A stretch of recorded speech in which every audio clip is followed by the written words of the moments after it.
bastante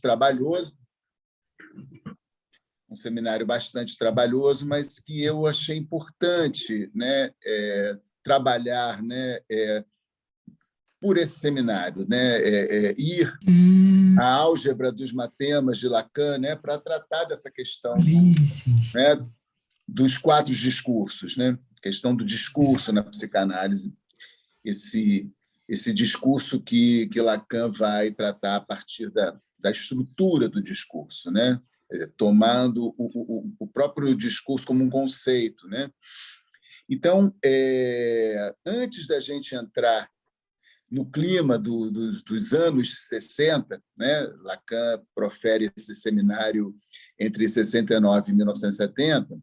Antes da gente entrar no clima dos anos 60, porque é importante, né, a gente contextualizar, boa noite, Raquel, é importante a gente contextualizar em que momento Lacan vai justamente se organizar, né, nas suas ideias e constituir esse seminário, né, quer dizer, a partir de que acontecimentos, né, a partir de que contexto Lacan vai justamente pensar nesse seminário. Então, antes da gente entrar nesse clima dos anos 60, eu queria começar com vocês, né,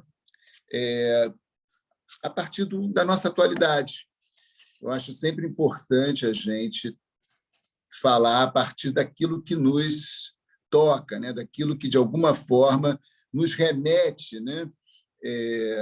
À psicanálise, ao discurso da psicanálise, ao inconsciente, né? E somos tocados, né, no nosso dia a dia por essas questões do mundo, né? Por aquilo que ocorre nas nossas vidas, na nossa atualidade, né?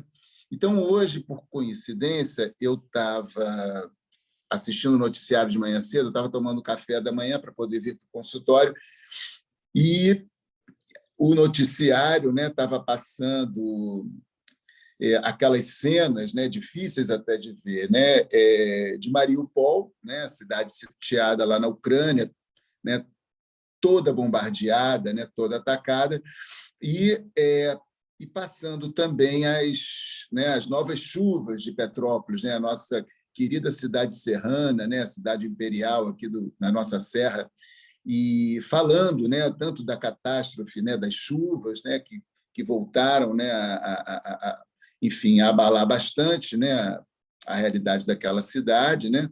Como também, né, o horror da guerra, né, da destruição, né, essa capacidade do homem, né, de se autodestruir, né? Então, eu estava ali meio que, né, desolado um pouco com a visão dessas situações das cidades e tal, e, curiosamente, eu estava com um texto na mão, um livro do Contardo Caligares, que ele é uma reunião de alguns ensaios do Contardo Caligares, e esse ensaio é justamente o consumo, chama-se o consumo, que enfim, um tema bastante interessante para a nossa atualidade, né? Essa questão do consumo, né?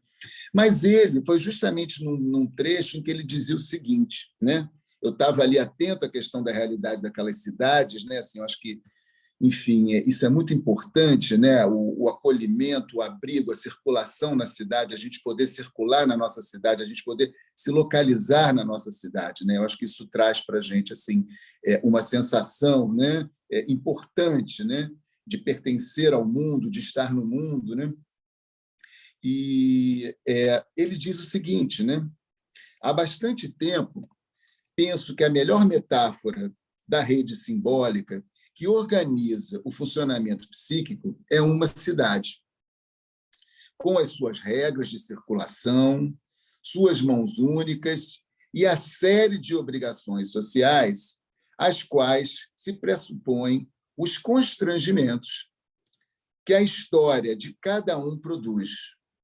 Os caminhos habituais, os lugares ligados às lembranças, agradáveis ou não. Em todas as cidades, os lugares idealmente dominantes são a catedral, o prédio do governo, o museu, o melhor teatro. Em suma, os diferentes centros em relação aos quais se calculam as distâncias e se distribuem as significações. Então, eu achei assim muito interessante, uma coincidência eu estar ali, né, pensando na situação dessas cidades e ver o Contar do Caligares propondo, né, justamente, né, a ideia da cidade, né, como essa metáfora da rede simbólica, né?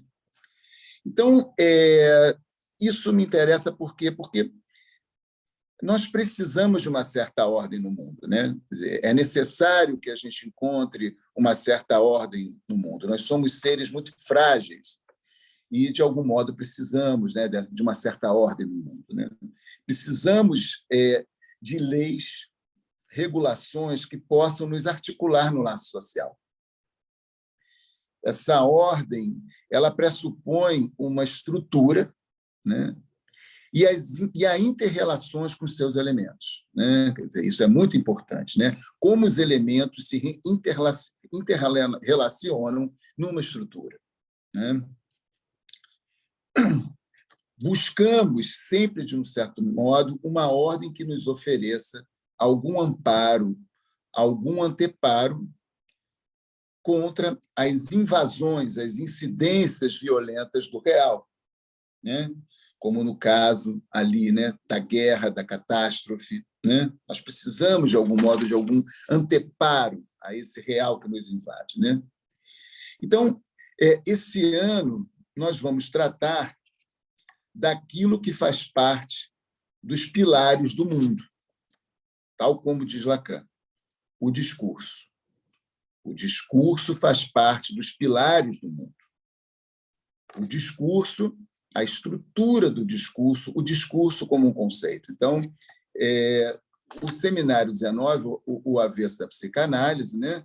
Lacan vai propô-lo como um discurso sem palavras, né? E nós vamos tentar minimamente entender o que ele nos propõe com isso, né? Com o seu discurso sem palavras, né? Ou seja, um discurso organizado a partir, né, da álgebra dos seus matemas, tá?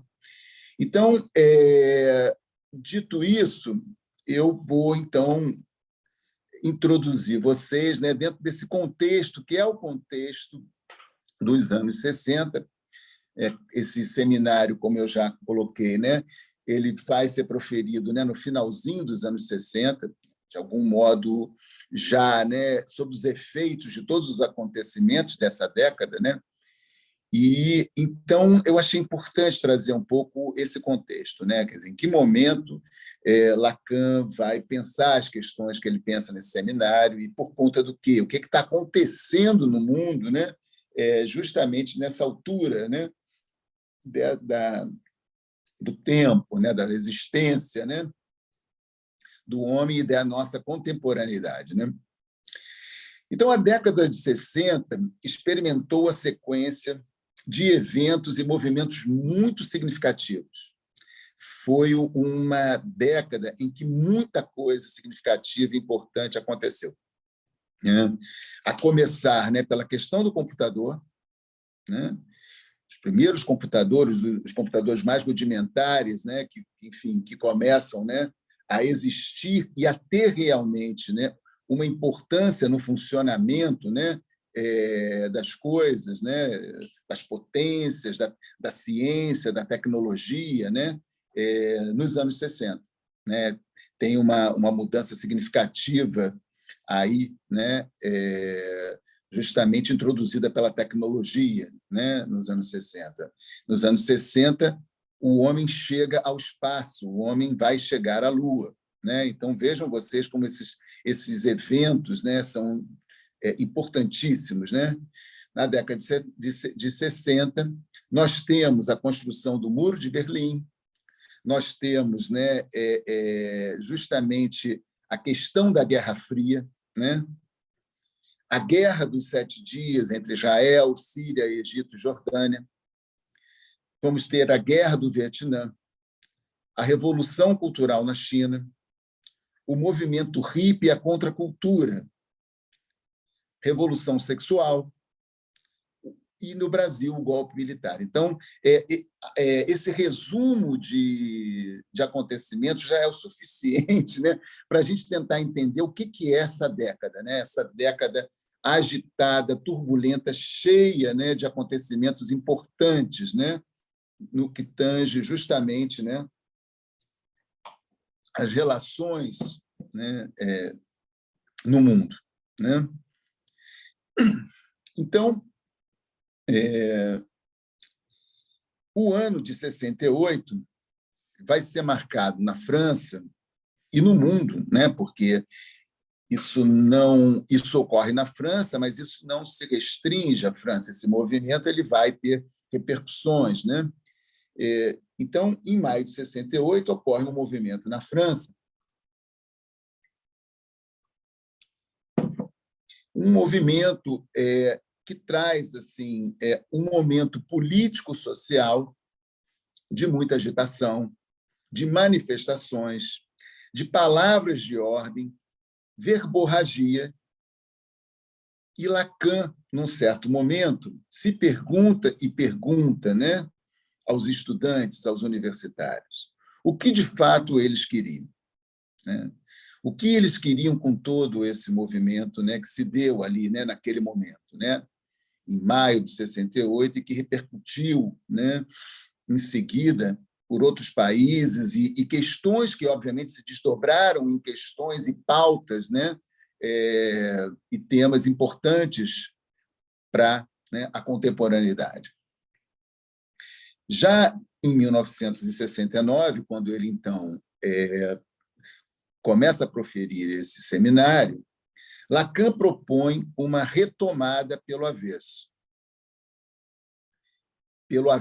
da psicanálise, diz ele, né? E ele intitula, assim, o seminário, O Avesso da Psicanálise.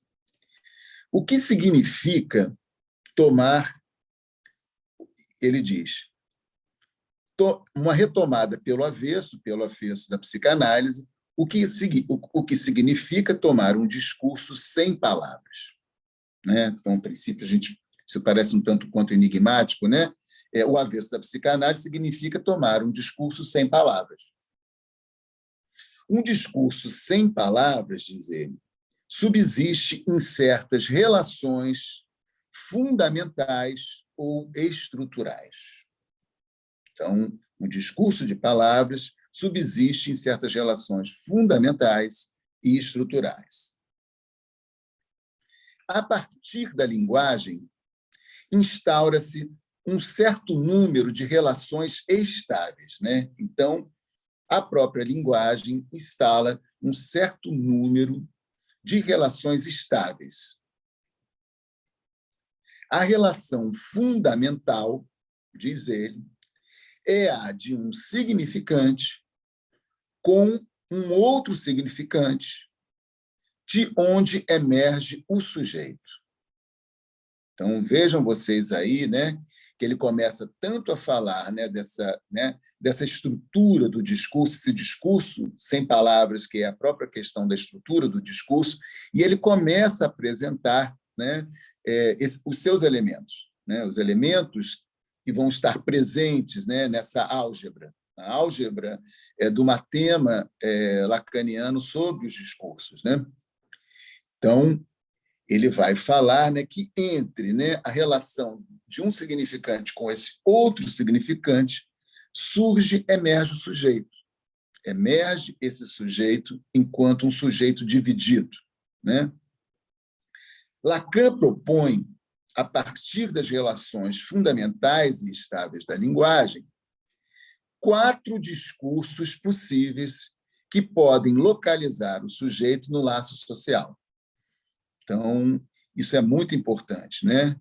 Lacan está pensando aí, né, quais são as posições possíveis, né, do discurso e do sujeito quanto à questão do laço social, né? Então, ele vai propor 4 possibilidades, né, sobre esse discurso, né, no laço social.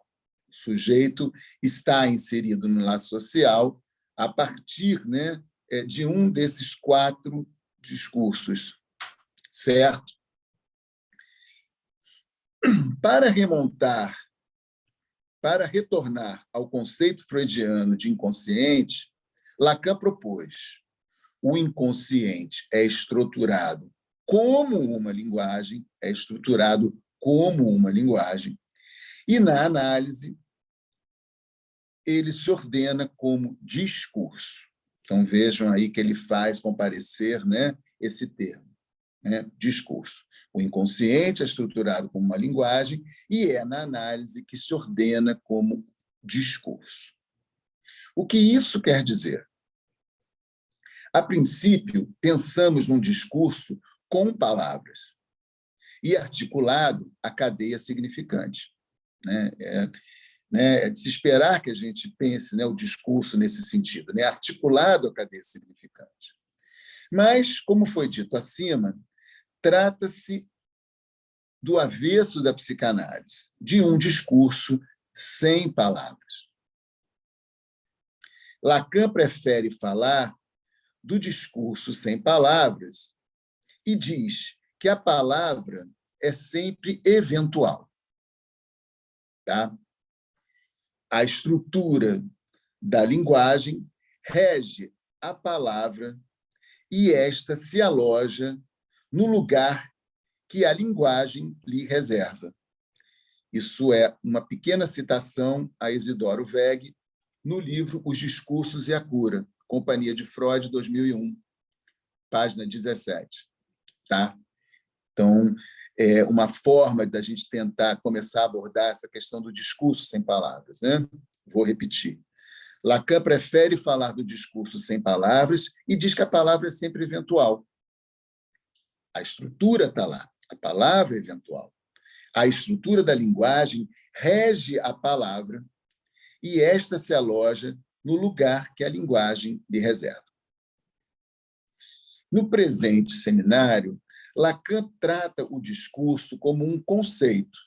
Né? Isso é que é interessante, né? E isso é que é um passo que ele dá. Né? Quer dizer, ele passa a tratar o discurso como um conceito.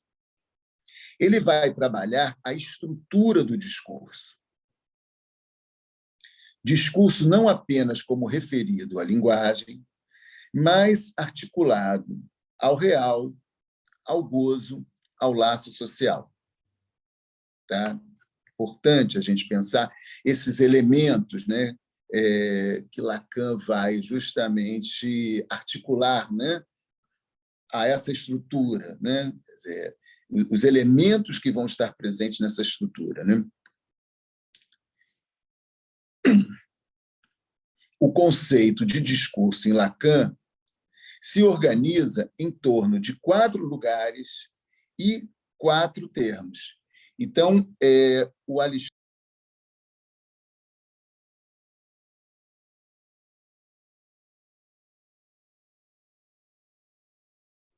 Abílio, tá sem áudio, seu microfone está fechado. Opa, agora voltou, né? Voltou. Acho que tá. Então, Alexandre, obrigado, Alexandre. Você colocou para mim aí, né? Quer dizer, esse primeiro esquema que é importante, né, a gente apresentar de saída, né, para a gente entender, né, o que seria essa álgebra, né, lacaniana, né, sobre o matema do discurso. Né? Então, primeiro, ele vai apresentar esse esquema aí, em que a gente tem 4 lugares, né? Da esquerda para a direita, a gente tem o lugar do agente, para a direita, o lugar do outro, sobre a barra, né? Essa barra representa aí o recalque, né? A produção, e a gente tem novamente, né, à esquerda, né, sobre a barra também do recalque, a verdade. Então, nós temos esses 4 lugares, a gente, o outro, a produção e a verdade, e nós temos aí, né, esses 4 elementos aqui colocados como as letras, né? O significante unário, ou, né, o significante, o S1 como significante mestre, S2 como significante binário, mas também a gente pode tomar, né, como saber, o S barrado, o sujeito barrado, né, o sujeito tal como concebido, né, por Freud, e nós temos aí o A, o objeto A, objeto mais de gozar, né? Então, essa seria, né, essa estrutura, né, essa apresentação, né, mínima de uma tema sobre os discursos, né, proposta por Lacan. Então, esse é o primeiro, né, é o primeiro passo importante. A gente precisa conhecer, né, esses lugares e os elementos que aí vão justamente, né, circular, né? Os elementos circulam por esses lugares, né? Mas a gente vai tratar disso com calma. O laço social, a gente diz, né, que os 4 discursos, né, articulam, né, o sujeito ao laço social, né? Então, o laço social implica num encontro com o outro, tá? Continua aqui, né, tomando como referência os esclarecimentos do Isidoro Weg, né? Ele diz: o laço social implica no encontro com o outro.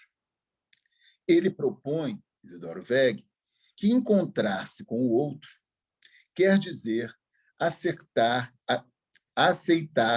uma perda de gozo. Aceitar uma perda de gozo. Hoje aqui, ao falar para vocês, a partir da minha inserção nessa escola, na minha formação, eu me dirijo a vocês consentindo em certa perda de gozo, né? Falar aqui para vocês, né? Dar a vocês o testemunho do que né? Enfim, o meu próprio percurso, o meu próprio caminho, né? Na minha formação, dividir com vocês, né? Nesse encontro isso, né? É aceitar certa perda de gozo, né? Aceitar que algo, né? Enfim, está por ser dito, algo está sempre, né? Perdido e, portanto, essa nossa necessidade de tentar, de alguma forma, né, retornar a esse ponto, né, esse ponto de não saber, né, aquilo que não sabemos, né, esse não saber que né, estrutural. Isso é importante de ser dito na medida em que se trata de estarmos articulados ao ensino de Lacan, né? Estar articulado ao ensino de Lacan de algum modo, né, tomar essa posição em relação ao não saber, né? Essa castração em relação ao saber, né? Obviamente, como, né? Enfim, essa posição de não saber. Estarmos articulados ao ensino de Lacan por aquilo que o Sérgio Prestes trouxe na aula dele passada, né? Que é a preocupação de Lacan com a formação dos analistas. Eu acho que foi muito importante o Sérgio ter trazido, ter assinalado, né, esse ponto. O fato de que o ensino de Lacan ele traz, né, como preocupação central, né, a questão da formação dos analistas, né? Isso é fundamental, né? E isso não escapa também, né, ao aquilo que Isidoro Weg vai colocar também logo de saída, né, no livro que ele escreve, né, sobre os 4 discursos, ou seja, sobre algo que é muito importante no ensino de Lacan. O Isidoro Weg vai também, no início do seu livro, né, de algum modo acentuar, destacar, né, essa questão, né, de que o ensino de Lacan ele está dirigido, né, aos analistas em formação, aos analistas em formação em escola, porque a escola é aquilo que Lacan pensou, né, como lugar de formação dos analistas, né? Então, diz ele assim, né, Isidoro Weg, isso rompe com certo alarde que em algum momento se escutou nessa paróquia lacaniana, né? Essa paróquia lacaniana, né, que é né, essa reunião dos analistas, né? Algo que é dito assim: eu não faço parte de nenhuma instituição. Como se isso fosse um mérito, diz ele. Isso quer dizer que é possível pensar num autodidata a partir da teoria psicanalítica? Ele pergunta. Absurdo, porque a língua com a qual falamos, condição para qualquer aprendizagem, chega a nós a partir do outro, do grande outro. Alguém que fosse um autodidata seria um esquizofrênico absoluto. Teria uma linguagem, se a tivesse, que somente ele entenderia. E, lembrem, falar significa perda de gozo.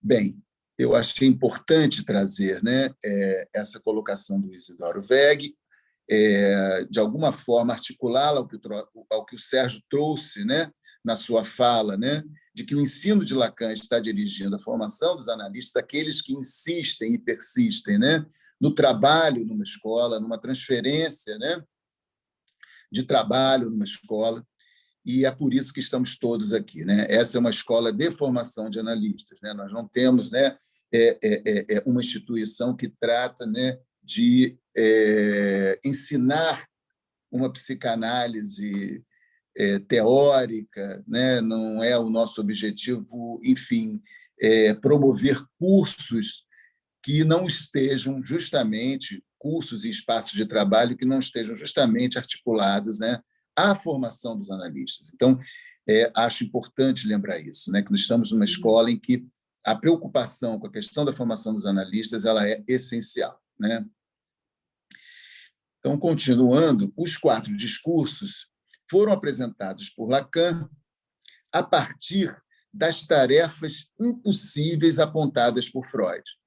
Então, o próprio Lacan, né, retorna a Freud, né, lá onde Freud vai falar, né, das tarefas impossíveis. Das tarefas impossíveis, né, desse ser de linguagem. Então, o primeiro, né, se apresenta como discurso do mestre, que trata do impossível de governar. O discurso universitário, como impossível de educar. O discurso do analista, como o impossível de analisar. E o discurso da histérica, que Isidoro coloca de uma maneira muito interessante como o impossível de fazer desejar. Então, temos aí, né, os 4 impossíveis presentes nos 4 discursos, né? Se o sujeito hoje nos é apresentado sob novas vestes e narrativas, estaria ele ainda subscrito numa das 4 modalidades do discurso do laço social? Quer dizer, essa é uma pergunta que me motivou muito a trazer esse seminário, né?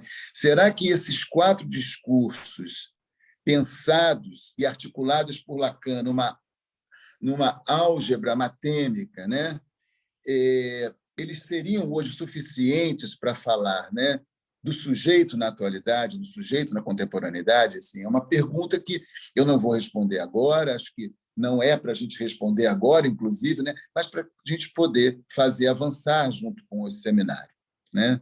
Mas isso me chamou a atenção, né? Se a gente poderia pensar esse sujeito atual, esse sujeito contemporâneo que é dito, né, nas narrativas atuais, sobre as vestes atuais, né, se a gente ainda poderia, né, tomá-lo como subscrito num desses 4 discursos. Então, essa é uma pergunta que vai ser atravessada também ao longo dos nossos encontros, né? Então, por hora, o que nós temos é isso. Nós temos, né, a possibilidade de pensar esse sujeito e a sua relação com o laço social a partir desses 4 discursos. O avesso. Abílio, né? só uma dúvida. Você quer que Oi. deixe a tela aqui? Deixa a tela, você vai voltar nela em algum momento? Não, não vou voltar mais nela, não. Obrigado, Alexandre. Tira, então. Obrigado. Acho que o pessoal já deve ter também feito alguma, né? Abílio, aproveitando, você pode repetir para mim os 4 impossíveis? Posso sim, Nadir. Então, vamos lá. o discurso do mestre, né? O impossível de governar, tá? O discurso universitário, o impossível de educar, discurso do analista, o impossível de analisar, e o discurso da histérica, que Isidoro Weg propõe que nós tratemos do impossível de fazer desejar. Tá? Obrigada. Achei bem interessante, de nada. Sim, muito interessante. Né? Então, aqui, né, indo para uma segunda parte da aula, né, eu coloco aqui, né, esse item como o avesso. Né? Maio de 1968 começa com um movimento dos estudantes, né, dos estudantes universitários em Paris. A euforia e protesto se fazem acompanhar de temas como a revolução sexual, ampliação dos direitos civis e a guerra do Vietnã. Quer dizer, essas eram algumas pautas, né, dos estudantes, ou pelo menos temas recorrentes, né, nas suas reivindicações. Né? Se não havia oficialmente uma pauta, né, a gente pode dizer que esses eram temas, essas eram temáticas, né, que circulavam ali, né, entre os estudantes. Né? Desdobramentos de questões e tensões agora colocadas pela força estudantil. Então, a força estudantil assume, né, como agente, né, esse movimento. Né? A força dos jovens, a força dos universitários, né, na tentativa, né, de levar essas questões, né, a algum lugar. Né? Ocorre um ato de protesto na Universidade de Nanterre, um ato contra a divisão dos dormitórios entre homens e mulheres. Olha que interessante. Né? Então, o primeiro ato desse movimento, o primeiro ato, digamos assim, né, oficial, aquele que vai, né, aquele solene que vai dar início, né, a um protesto, é um ato na Faculdade de Nanterre em que os estudantes protestam contra a divisão dos dormitórios entre homens e mulheres. A partir daí, uma série de reivindicações irá culminar na exigência de renúncia do presidente de Gaulle. Então, no avançar das reivindicações e do movimento, né, se chega até aí, né, a exigência da renúncia do presidente Charles de Gaulle. O cenário em Paris será o de guerra. Mesmo não obtendo conquistas mais efetivas, o movimento produz efeitos nos comportamentos, nos ideais e nas atitudes. Então, é claro que esse movimento vai deixar um legado, ainda que ele não tenha atingido os propósitos, pelo menos anunciados, né, e reivindicados pelos estudantes, pelos jovens estudantes universitários, né, na França, ele vai deixar como legado, né, efeitos nos comportamentos, nas ideias e atitudes, né, dessa juventude que traz aí um questionamento, que traz aí, né, um certo clamor, né, por mudanças, né, por alguma coisa, né, que possa se colocar diferente. Né? Os jovens, com sua força e vitalidade, não querem fazer restrições ao gozo, não querem saber do impossível. Um movimento que se inicia contra a segregação universal entre os sexos, posto que se tratava, né, de não haver mais, né, uma divisão nos dormitórios, né, e pela liberdade sexual. Então, essa é uma reivindicação, né, importante, né, nesse movimento, enfim, inclusive que se destaca, né, na própria inauguração, né, e ativação desse movimento. Né? Então, a questão aí, né, colocada. Protestos contra os limites de acesso e regulagens sobre o gozo. Tá? Então, vejam vocês aí que aí se introduz, né, um outro elemento importante na questão dos discursos, né, que é justamente a questão do gozo. Né? A questão do gozo ela vai estar presente, né, nessa estrutura pensada por Lacan para tratar dos 4 discursos, através do objeto do objeto mais de gozar. Né? As relações entre saber e gozo foram ali postas em xeque. Destituir os velhos mestres para instituir uma nova mestria ou um novo mestre. Então, vejam aí, né, que nesse movimento, eu de alguma maneira, destaco para vocês, né, mais um dos elementos que serão tomados por Lacan, né, nessa álgebra matêmica, né, a questão do saber. A questão do saber articulada aí, né, a questão do gozo. Né? Quer dizer, nesse movimento dos jovens de maio de 68, né, tratava-se ali, né, das relações entre saber e gozo, né, na medida em que eles queriam, de alguma forma, né, pôr em xeque um instituído, né, para instituir algo novo, algo que viesse, né, como um novo. Né? E daí eu perguntar, né, tratava-se ali de instituir os velhos mestres para instituir uma nova mestria ou um novo mestre? Né? Esse é um ponto aí que eu deixo para a gente poder responder na medida também que a gente vá entrando, né, na questão de cada discurso. Né? Eram tempos de muita agitação, questionamentos. Anos rebeldes, né? Os anos 60 ficaram conhecidos no mundo, né, como os anos rebeldes. Né? Então, olha que interessante, né, esse significante. Né? A década de 60 foi a década, né, dos anos rebeldes.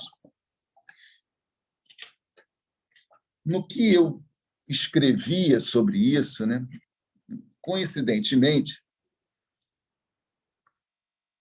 eu escuto de um jovem de 18 anos, né, um jovem, né, que vive, né, no ano 2022, né, o seu ano do vestibular, o ano de uma escolha, né, de um olhar para frente, né, um jovem de 18 anos, que é um jovem que cita poetas e poemas de cabeça, e quando eu penso nele, né, eu penso nele, né, como o jovem Rimbaud. Né? Eu costumo, quando ele chega aqui no meu consultório para análise, né, eu olho para ele e eu, né, o identifico assim como o jovem Rimbaud, né, esse jovem ávido pelas palavras, pelos poemas, né, por uma certa, né, por uma certa afã né, da poética, né, do pensamento, né? E ele diz incrivelmente a mim uma coisa, né? Quer dizer, eu lá pensando nos jovens dos anos 60, esses jovens cheios de rebeldia, né, cheios de vontade de mudar o mundo, né? Ele diz o seguinte sobre né, sobre a juventude, né, a geração dele, né? Ele diz assim: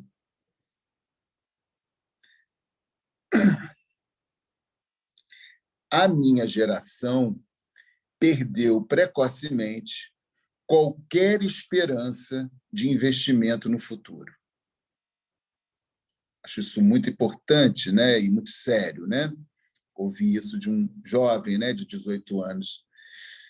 A minha geração perdeu qualquer esperança e qualquer esperança em investimento no futuro. Os jovens da minha geração sabem demais, sabem cedo demais que o futuro é a morte do homem. Então, olha que interessante, né, a gente poder contrapor essa geração, essa juventude dos anos 60, né, que está vivendo ali, né, no calor dos acontecimentos dessa década, né, com ânsias de mudança, de revoluções, né, de mudar, né, o pacto, né, e as relações, né, no mundo, né? Esse jovem de hoje, atual, né, fala daquilo que ele vai chamar de um neo-absurdo, né? Quer dizer, se em caminho o absurdo seria, né, a gente ter esperança no futuro, já que o futuro é a morte, né? Ele vai falar desse neo-absurdo, né? O neo-absurdo como essa perda precoce, cedo demais, né, da esperança e do investimento no futuro, né? Quer dizer, essa precocidade em se saber sobre a morte do homem, né? Então, eu acho interessante contrapor isso, porque é o nosso objetivo aqui, vai ser o nosso objetivo aqui, pensar, né, nesse sentido também da nossa contemporaneidade, né? Como esses 4 discursos, como essas 4 formas de laço social vão poder dizer ou não desse sujeito, né, dessa subjetividade, né, da qual nós falamos hoje, né? Esse sujeito que está no mundo hoje, né? Esse jovem que está aí no mundo hoje, a partir de todos, né? De todo esse contexto, de todo esse panorama que vivemos atualmente, né? Esse panorama em que acabamos de sair, ou ainda não saímos, mas estamos saindo de uma pandemia e estamos vivendo aí, né, uma ameaça de risco nuclear, né? Quer dizer, o que é ser jovem nesse momento, né? Eu acho que é importante a gente trazer essa questão, né, já que estamos falando desses jovens universitários dos anos 60, que estavam ali ávidos, né, de uma rebeldia e de uma vontade de mudança, né, enfim, que os levou a um movimento que teve uma virulência, que teve, né, um legado, né, de questões muito importantes, né? Os anos 60 produziram muitas questões importantes e que estão aí, né? Estão colocadas aí até agora, né? Enfim, todas essas questões que nós estamos discutindo ou estamos rediscutindo a partir de novas narrativas, de novas possibilidades, elas, né, estavam lá nos anos 60, né, em efervescência, né? Então, em 1969, Lacan inicia o seminário O Avesso da Psicanálise, ainda sob os efeitos do ocorrido em 68. E, de alguma maneira, ele se interrogou sobre isso. Não só se interrogou sobre isso, como ele também interroga os analistas a partir do seu seminário, né? O que foi isso, né? O que foi esse movimento, né, de maio de 68? O que ele diz, o que ele talvez diga a respeito, né, das questões que estão sendo colocadas, né, naquele momento, né, naquele instante, né, da situação, né, do pacto civilizatório e do laço social, né? O discurso, diz Lacan, não está apenas no mundo, não apenas inscrito, como faz parte de seus pilares. Então, o discurso como pilar do mundo, né? É no instante mesmo em que o S1, o significante unário, o significante mestre, intervém no campo já constituído dos outros significantes, na medida em que eles já se articulam entre si como tais, que, ao intervir junto a um outro significante do sistema, da cadeia, né, surge isto, diz ele, isto, o sujeito barrado. Esse sujeito que chamamos como dividido. Então aqui, vejam vocês, né, que nós estamos introduzindo os elementos que vão estar presentes, né, nessa estrutura, né, concebida, né, por Lacan, nessa álgebra matérica, né? Temos aí o S1 e temos aí esse sujeito dividido, né? Ele continua. Desse trajeto, ou seja, desse deslizamento na cadeia significante, surge alguma coisa definida como perda. É isso o que se designa a letra que se lê como o objeto A. Então, o objeto A, né, como essa perda, como isso que cai como perda, né? Mais um elemento, né, dessa estrutura, né, que Lacan vai, de algum modo, tratar nas suas modalidades possíveis do discurso no laço social. Essa função do objeto perdido, que eu faço uma condensação, né, de um parágrafo inteiro, né? Essa função do objeto perdido é extraída por Lacan no discurso de Freud a partir da questão da repetição. A repetição a repetição em sua relação com o saber e com o gozo. Então, vejam vocês que Lacan já está aí nos introduzindo nos elementos, né, do matema, né? A gente já falou aqui de sujeito dividido, já falamos de S1, já falamos do A como mais gozar, né? E já falamos do S2 como saber, né? Diz ele, o saber é o gozo do grande outro. O outro como aquele referido ao campo significante, né? O outro simbólico, né? Então, esse saber é gozo do outro, mas o outro referido ao campo significante. Saber e gozo, né? Terceira parte aí para a gente, né, poder fazer uma introdução e poder conversar um pouco, né? Estou tentando trazer para vocês os elementos, né?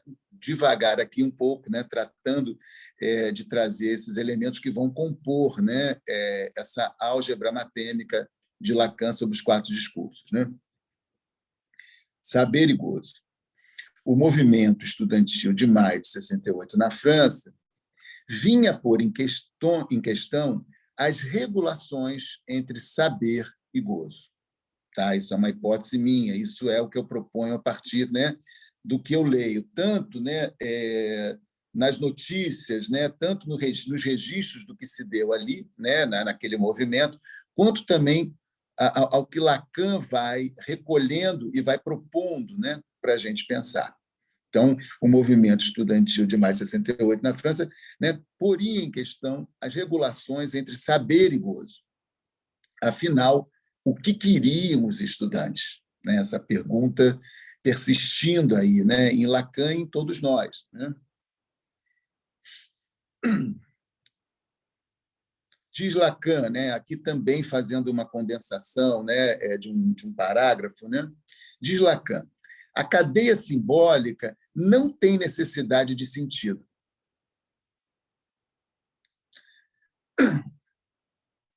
Mas nós, seres de fragilidade, temos necessidade do sentido. Então, repetindo, isso é importante. A gente falava, né, do sentido na aula da Natália, né, a questão do sentido, né? Então, achei interessante, né, quando a Natália trouxe a questão do sentido, eu me remeti exatamente a essa passagem aqui de Lacan, né? A cadeia simbólica não tem necessidade de sentido, mas nós, seres de fragilidade, temos necessidade de sentido. Então, portanto, né, não podemos também banir, né, o sentido, né, da nossa convivência, né? Quer dizer, nós, seres de fragilidade, temos necessidade do sentido. O sentido nos leva à interpretação, diz Lacan. Então, isso é muito importante. O sentido nos leva à interpretação. O sentido esteve presente demais nas interpretações dos analistas pós-freudianos, dos analistas da IPA, né? Talvez seja esse o ponto que Lacan faça uma crítica, né? Não é que, de algum modo, algo fosse tomado na via de um sentido, mas era a prevalência do sentido nas intervenções preconizadas pelos analistas da IPA. Então, acho que isso é que é importante dizer, né? Quer dizer, essa predominância do sentido nas interpretações ipianas, né? Então, Lacan diz, olha que interessante, né? Ele vai dizer exatamente o seguinte: Lacan afirma que a interpretação analítica está na contramão do sentido comum do termo. Então, esse é um passo muito importante, né? Quer dizer, a interpretação psicanalítica proposta por Freud estaria na contramão do sentido comum do termo. Esse sentido comum que tão rapidamente nos leva, né, à prevalência do sentido.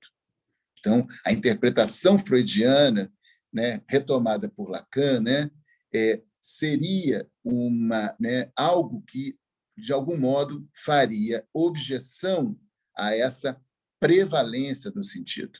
Embora, volto a dizer, não possamos evitar, né, o sentido entre nós, porque somos seres de fragilidade. Né? Se a cadeia simbólica não tem necessidade do sentido, nós, seres de fragilidade, sim, o temos.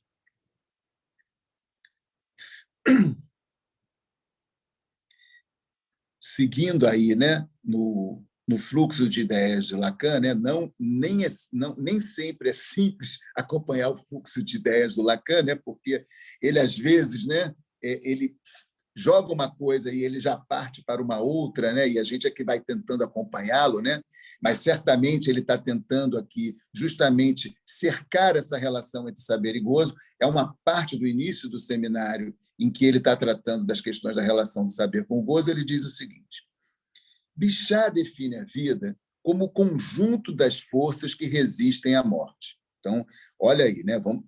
Vejam como o Lacan está tentando trazer a questão do gozo, né? Bichat define a vida como o conjunto das forças que resistem à morte. A vida é um estado de tensão que oferece resistência ao nirvana, modo como Freud designou inicialmente a pulsão de morte. Por outro lado, faz-se presente na experiência analítica essa tendência de retorno ao inanimado. Tá? Isso é uma construção minha a partir, né, de alguns trechos, alguns parágrafos, né, desse trecho, né, do seminário do Lacan. Então, por outro lado, faz-se presente na experiência analítica a tendência do retorno ao inanimado. Lacan diz tratar-se aí de um saber ancestral, ele chama de saber ancestral, o que Freud chamou de além do princípio do prazer. Então, esse saber ancestral tem a ver justamente, né, com esse saber não sabido, né, como o puro drive pulsional. Tá? Então, é aí mais uma tentativa da gente tentar entender que relação Lacan vai estabelecer entre saber e gozo. Né? O saber é o que faz com que... E aí isso é quase que literal, né? Eu tomo quase como literalmente o que é dito por Lacan. Né? Ele diz: o saber é o que faz com que a vida se detenha num certo limite em direção ao gozo. Então, novamente, aí, articulação entre saber e gozo. O saber é o que faz com que a vida se detenha num certo limite em direção ao gozo. Como é que você interpreta essa passagem, Gabi? Pois é.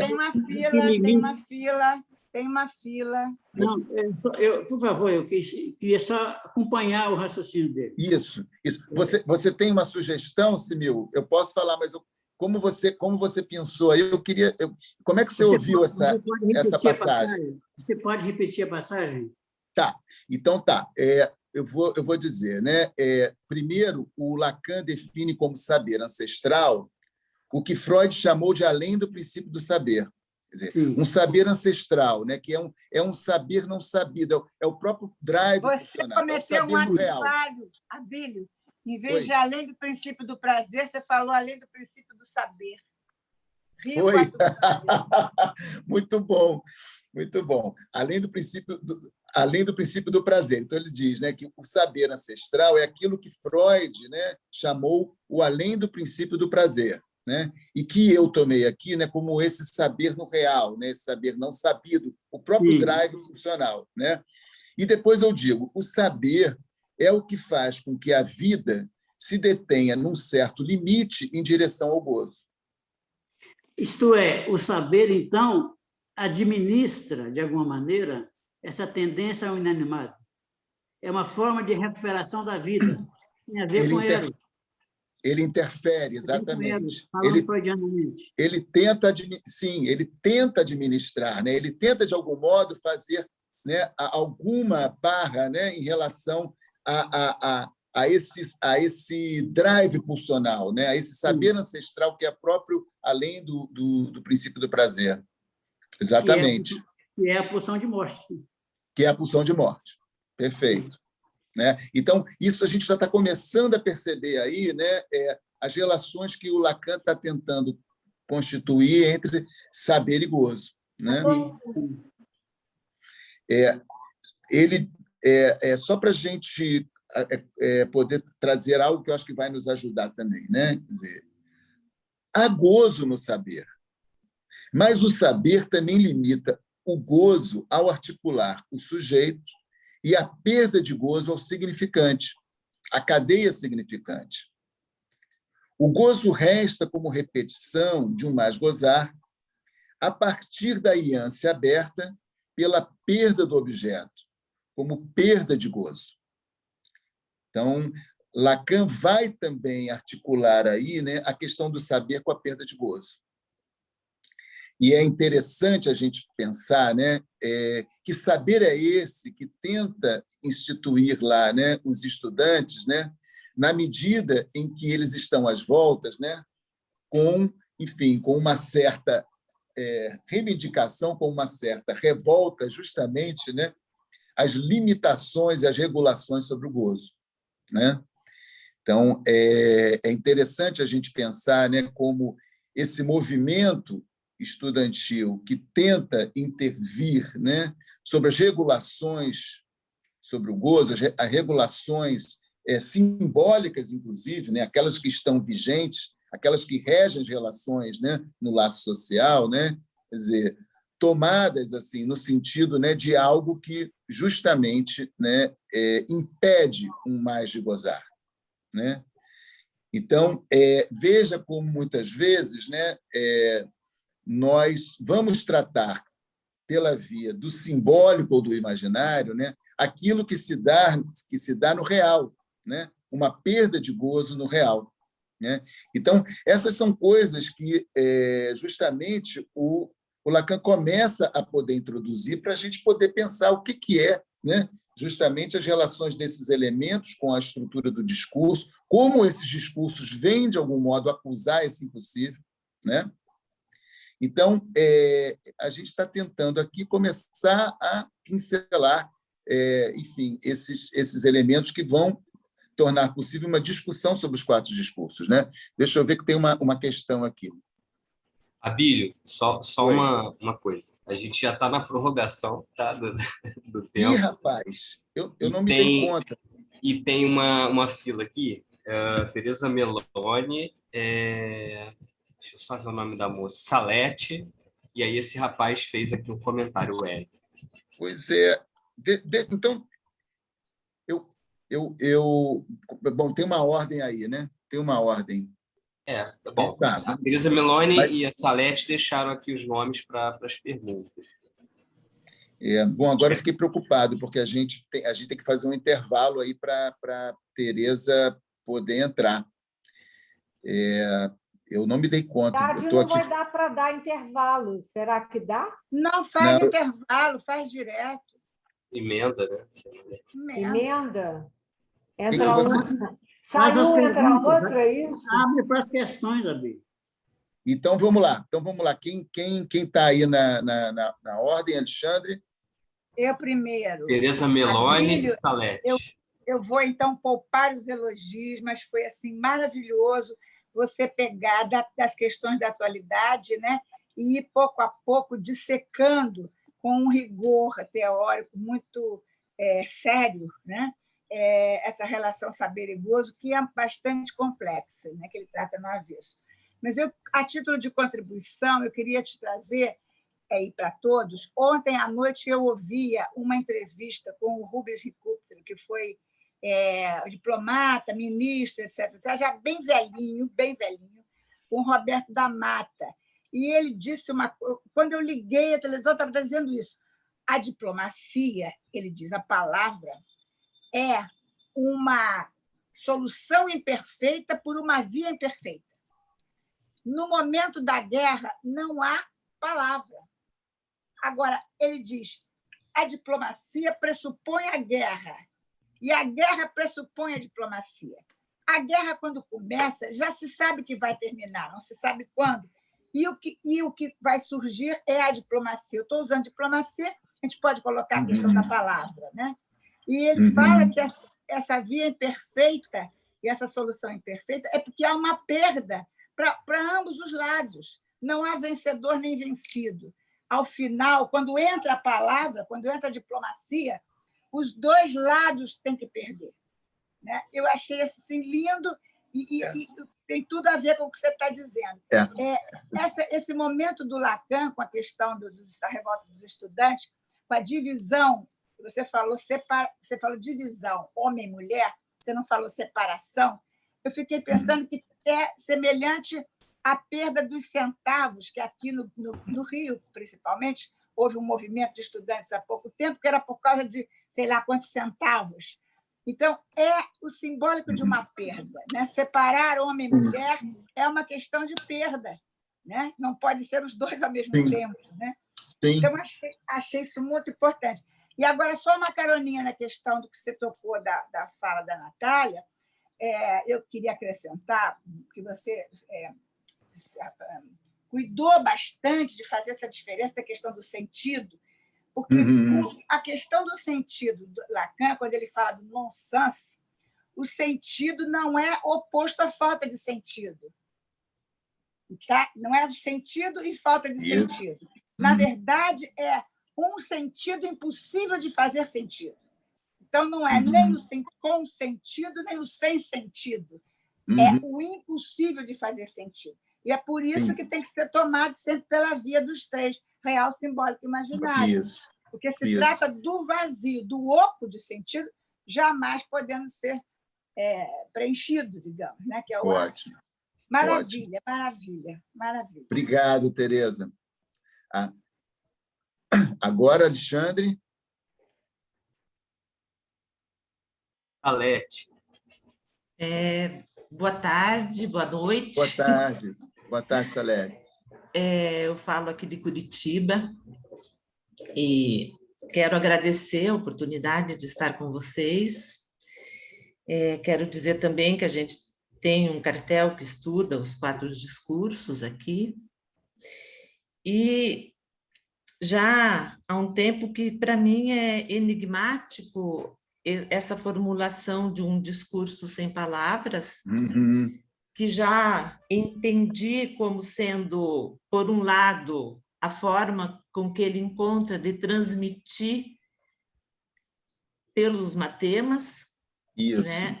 Onde a gente tem que pôr as palavrinhas daí em cada lugar, em cada termo dos 4 discursos, né? A gente fica com essa tarefa de decifrar esse enigma que o próprio discurso, os discursos colocam. Isso. Mas tem uma coisa que me deixa intrigada na página 11, quando ele anuncia o discurso sem palavras, né? Em que ele diz que sem palavras ele pode subsistir, fala das enunciações efetivas e coloca o supereu aí no meio. Né? Ele fala, se não fosse assim, o que seria do que encontramos na experiência, a experiência analítica, sendo esta evocada nessa articulação apenas por havê-la designado? O que seria do que se encontra para nós sob o aspecto do supereu? Então, me chama a atenção que ele coloque esse aspecto do supereu nesse parágrafo que ele trabalha o discurso sem palavras. Sem palavras. Uhum. Né? E pensando assim no que você vinha trazendo sobre o saber e o gozo, né? Essa relação entre saber e gozo, esse saber ancestral, né? Que está implicado no supereu. Né? E se você acha que seria possível pensar que essa implicação dessa herança que a gente recebe sem palavras, que a gente vivencia sem palavras, que o homem encontra um jeito de seguir seu destino para a morte nessa forma tão aberrante da guerra, dos conflitos que a gente está vivendo? Sim, eu não tinha articulado dessa maneira, Salete, mas eu acho assim, muito, muito pertinente o que você está trazendo. Uhum. Né? Eu tenho dito a respeito, né, dessa situação que a gente está vivendo, que a gente não deve menosprezar a nossa capacidade de autodestruição. Então, eu acho que tem tudo a ver com essa articulação que você está fazendo. Né? Eu tinha tomado mais pela via da questão da pulsão de morte, mas acho que você leu muito bem, né, a incidência da questão do supereu aí, que ele, né, que está na página 11, no início, né, quando ele está começando a tratar justamente essa questão. Eu te agradeço porque, né, eu vou poder, inclusive, me articular com isso que você trouxe. Muito bom. No seminário 7 da Ética, quando ele fala também disso, do desejo puro como sendo o desejo de morte, né? É outra coisa que dá para pensar nessa coisa da pulsão como muda. Né? Sim. A pulsão tem esse aspecto mudo do super... eu não sei se é da pulsão ser muda, da pulsão de morte ser muda. Né? Sim, ótimo. Eu realmente não tinha feito essa articulação, mas quando você fez agora, eu acho que justamente a gente tem aí a possibilidade de, né, de articular essas três questões aí, né? Quer dizer, esses três pontos aí, né? Quer dizer, a questão do discurso sem palavras com a questão da pulsão de morte e a questão do supereu. Muito, muito interessante. Eu te agradeço. Vamos levá-la adiante. Eu queria só saber se você concorda comigo de pensar assim. Eu concordo, eu te confesso que eu não tinha feito essa articulação, não tinha, mas eu concordo.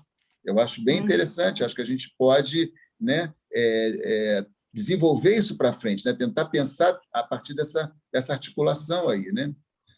Muito interessante. Te agradeço. Imagina, eu agradeço estar aqui também.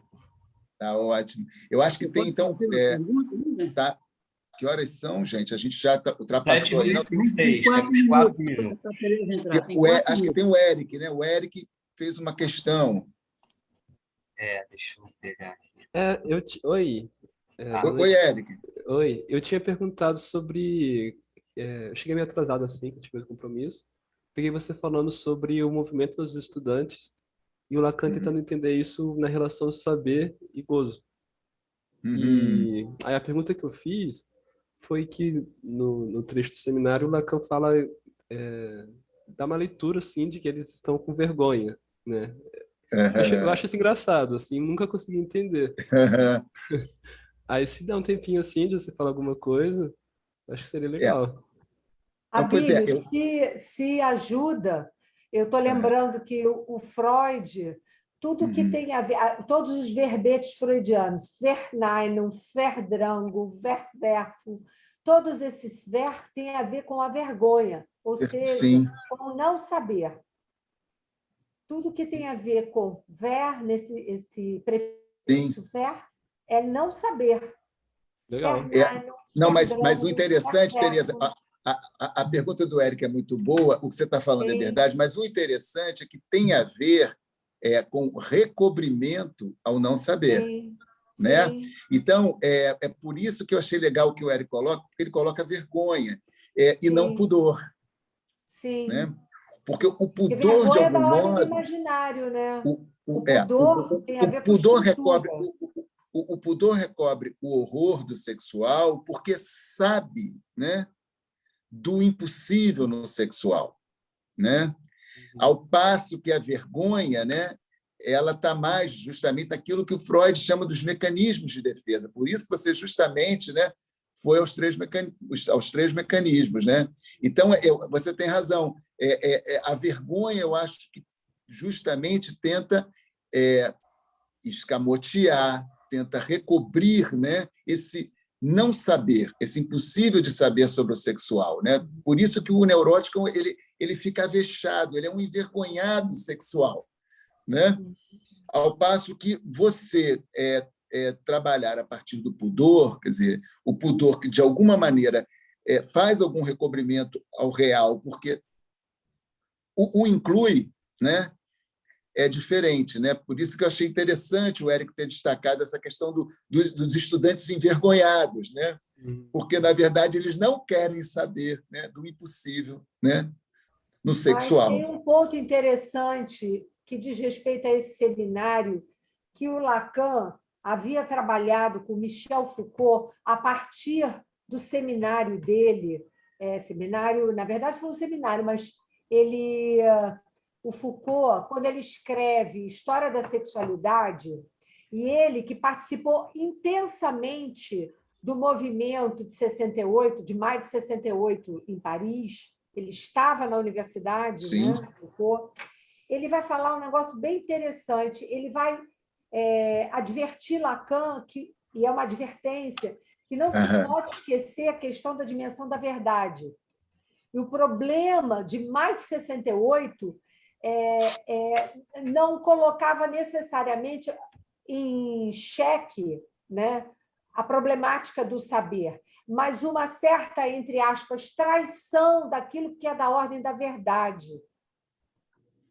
Então, Bacana isso, todo esse movimento da década de 60 que fala no campo das ciências, na universidade, no campus universitário, mas também no movimento feminista, né? Toda a questão, o advento da pílula, a sexualidade em foco, né? Esse elemento, né, colocar a sexualidade em foco, isso causa uma disrupção, né, digamos assim, no establishment, né? Então, o Foucault ele chama a atenção do Lacan e o Lacan acolhe. É bacana, não, e é bacana que você está dizendo, né? Porque não é por acaso que na estrutura, né, do discurso, né, ali na álgebra matêmica, o lugar abaixo, né, do agente, né, sob a barra do recalque, é a verdade. Não é por acaso, exatamente. Muito bom isso, Tereza. Bom, eu estou, né, me aventurando, tentando pensar essa álgebra, né, matêmica do Lacan a partir dos lugares, dos elementos, né, e vamos adiante. Gente, super obrigado, Tereza. Desculpa aí o avançar da hora. Eu vou tomar cuidado da próxima vez. You are welcome, no problem. Obrigado a todos. Não precisa sair, tá? Desculpa, pode ficar. E quem quiser entrar, como é que faz? Já está entrando. Beleza. Ok. Só um esclarecimento. Tereza vai falar de quê? As psicoses. Ah,